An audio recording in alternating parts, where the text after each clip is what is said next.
Hey Scorpio, how are you doing? Let's find out.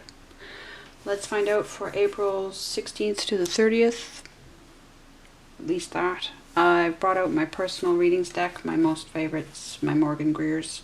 I know loads of other readers used them, but for me, they started off as a very personal choice before I saw everybody else using them. So, boom, everybody else started using them. Typical. However, thought we needed a bit of change. Sorry for the shadows on the table. I needed a higher lighting contrast so that these cards show up properly enough. And the best lighting source right now is still behind me. So until I can get a different situation for filming, that's the luck of it. I'll try and keep my head out of the shot as much as possible. A lot of my oracle decks I've given to a Leo who is very dear to me, who went through a very severe life-death situation, and our guides asked me to do what was always intended and pass these oracle cards on to her in her transformation. And so I have a couple of decks left to work with, but while I'm waiting to restock, shall we say. But this wonderful little Divine Doors set, I sometimes overlook, I admit, I'm sorry. I was really attracted to them because I do have a business, my own business in house cleaning. And so anything with habitats speaks to me. But I find them to be fairly sweet little messages. So you might underestimate. I'm the first to be guilty. I'm projecting right now, is what I'm doing. I was worried that they wouldn't pack enough of a punch.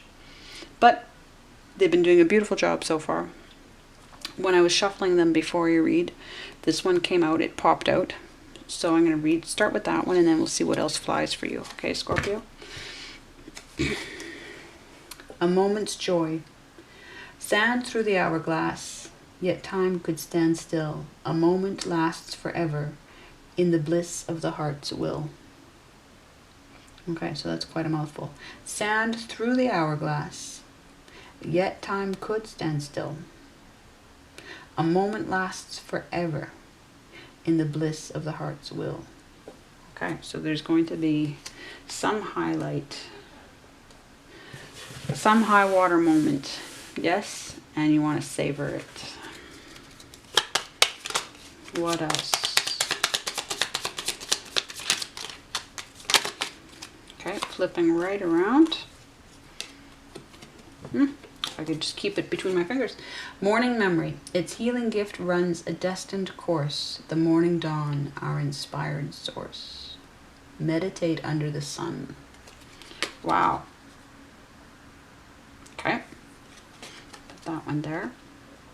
What else do we want to know before we get into tarot? Any other doors opening for Scorpio?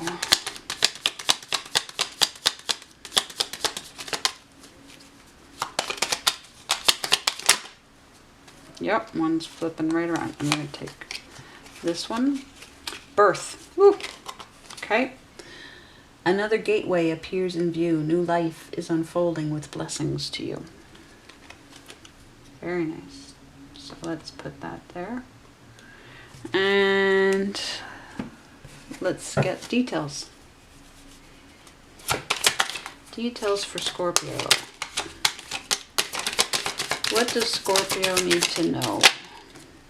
Jeez.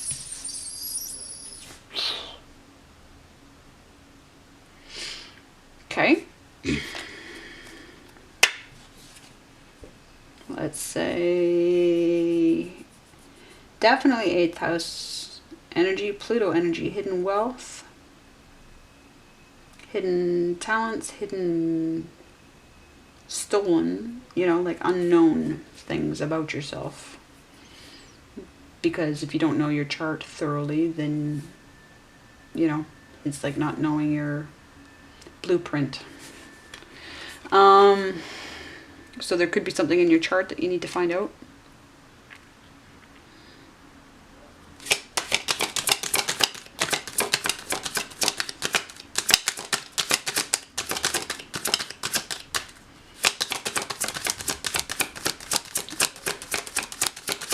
I find they're getting me more and more to read the cards for their house energies. But not necessarily. I'm not trying to come in with a fixed perspective. Having said that, we have first house energy here, which is interesting. So we need a fresh desire, or there is one. This wand is echoing. It's a lovely magic wand, isn't it, that Death carries?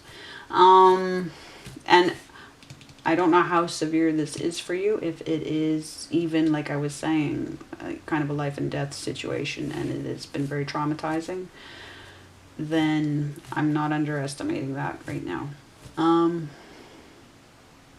Possibly, yeah, so an issue of identity as well. Aries and Mars I take to be your heart, your loyalties, your loves, as much as the house of self. That is the first house, yes. But, okay, what else? But we do have that birth.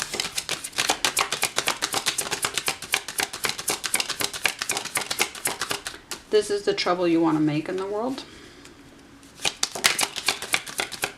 In whichever discipline, you know, I'm not taking those.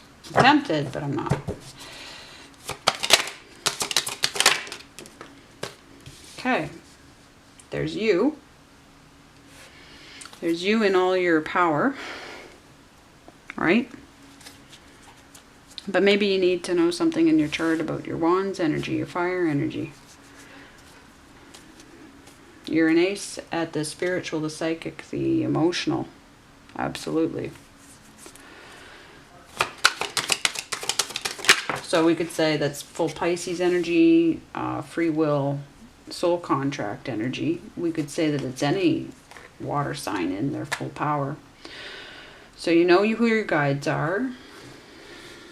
Do you know who all your guides are? You know a lot of them at this point from this card being here. You're comfortable working with them and working for them and expressing what they need to be expressed. Here we have conflicting desires, necessary change. Necessary change, Leo energy, fifth house energy of expression, leadership, okay. Because identity. You want to reach that Six of Wands.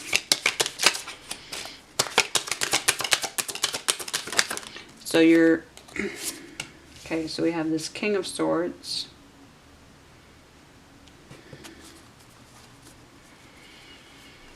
Somebody whose thinking is fully developed. We have two thinkers here. Absolutely.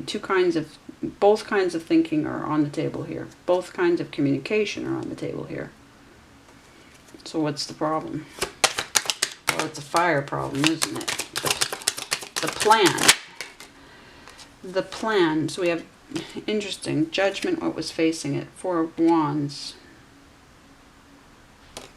Stability. I'm going to put that back in though. Okay, so divine timing here, like on an acid trip. I kind of take this as Saturn energy. Saturn return energy. Did I get that from Susan Shepard in the Black Moon Astrology deck information? I might have. But Saturn gives us our boundaries, our fears.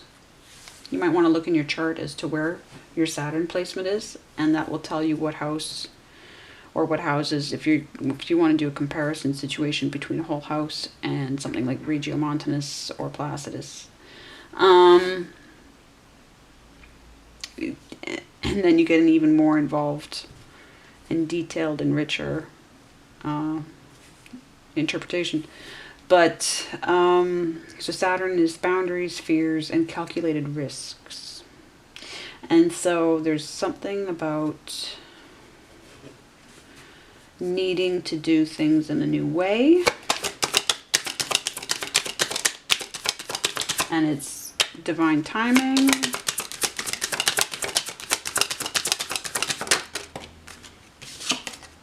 Right. Okay. And it's been weeks now that they've had me reconsidering what this card is all about. And basically coming up with more positive spins on these swords cards, especially. She's a mastermind. This is a Houdini card. She looks like a victim, but she's not, right? To get to the 8, if we speak just numerically, right? It should be across the board that anything you do in a numeric pattern, right, is the same progress in any suit of cards. You've come through this transformational 7. You've been given the gift of affirmation in the 6, the necessary change in the 5, yes. And this is where you prove to yourself. This is where you prove to yourself what you're capable of. How many kinds of thinking you've mastered, right? And in the 9 of Swords, then you prove it to everybody else. And in 10 is completion, yes? So she's absolutely a Houdini in this card. She's totally going to get herself out of it because she's a mastermind. He's a mastermind, whichever gender, whichever kind of gender. And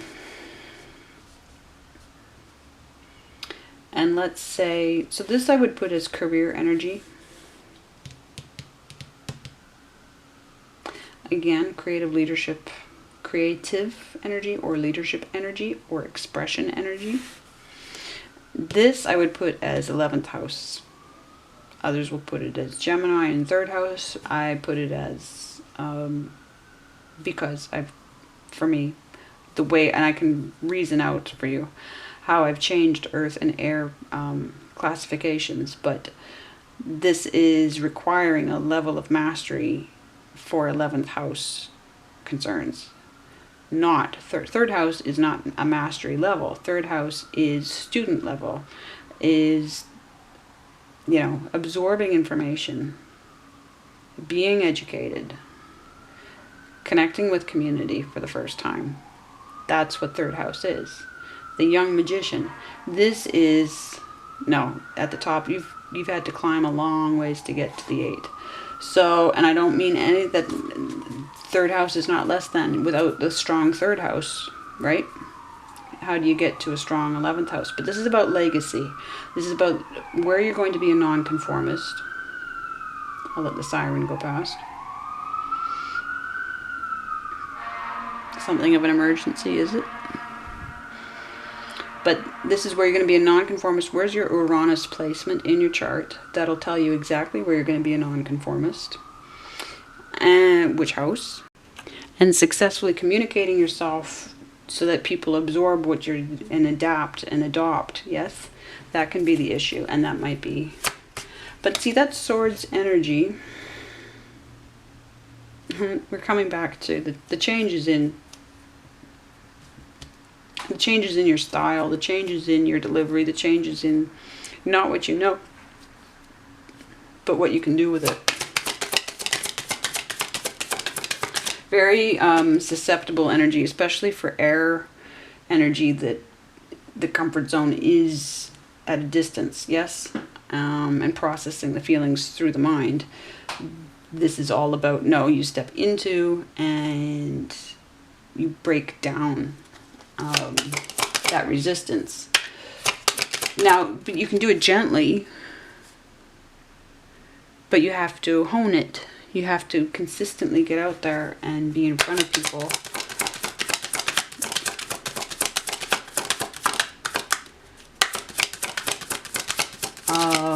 Multiple platforms, experiment. Interesting. Pentacles energy on top of it all. Total happiness. Completion, financial security, Capricorn energy, career, like full-on career. That's what this is about. That's what this is about, Scorpio. Not having to worry. Yeah, well, we'll always have things to worry about.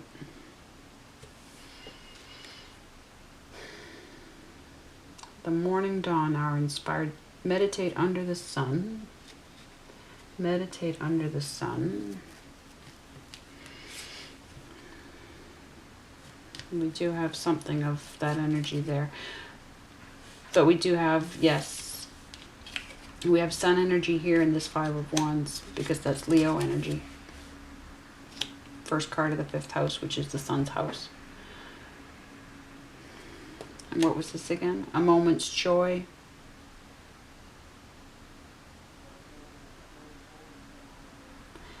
Sand through the hourglass, yet time could sand. So something about sand.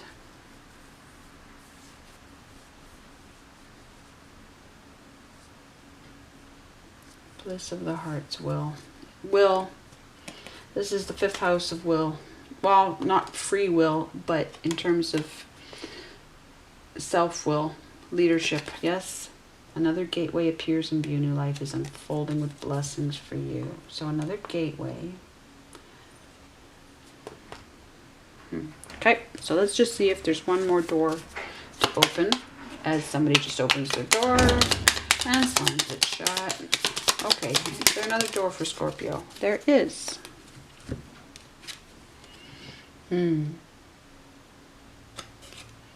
Begin here. Do not fear what travel brings, my dear. The moment is yours. Begin now here. Right, the immediate. Don't be in your head about it. Like, right, she's not. She looks like she is, but she's gonna... This is just capturing the moment. This is capturing what exactly the amazingness is that she's going to be doing. Right? Right there in that spot. She does it. Begin here. So when I get a message like that in a reading, I tend to even just like stop the reading and go get on with it. That's what I do. As soon as somebody tells me in a reading, you know, don't get distracted, or I've got a Capricorn in my rising. I'm Scorpio, Sag, Capricorn rising, because my first house runs through. That's another thing to consider, is what your first house, if you're not using whole house. I mean, if I use whole house, it's Scorpio, and I get some really interesting results looking through that, and I consider it. Absolutely. My charts that I create include whole house as well as Regiomontanus, but my Regiomontanus multiple house system, right? It runs the first house of self. Mine runs through to 3 different signs. So I consider myself to have 3 rising signs. And I think anybody else should consider the same. What's your whole first house? That is your inner identity. Not just one sign necessarily. Maybe, but not necessarily. So, no, so when my Capricorn gets told, you know, it's like, you need to go put some more effort in, Capricorn, then that poor reader doesn't get the ratings on YouTube from me watching the rest of the video that day. I stop it and I go get back to work immediately. So that's how immediate this is, and I shouldn't even be saying anything anymore, because you should be gone. That's it. Okay, Scorpio. I'll be back to grade you on your progress. Yeah, in a week or so. All right, much love, Scorpio. Well, I guess I'm timing this till the end of the month, but we'll see. Sometimes I might show up with extra readings. I'm still sort of mapping myself out in all of this now that I've got the astrology work. Oh, and if you do want the link to the free 350 page, I'm halfway through Your House right now. We've started. I'm in my 3rd week with it, but you can join anytime. The work is always the same, and it's cyclical. So if you want a birth chart workbook, it's 350 pages, 13 months, and it is free. The download link is in the description. Okay. Much love, Scorpio. Thank you.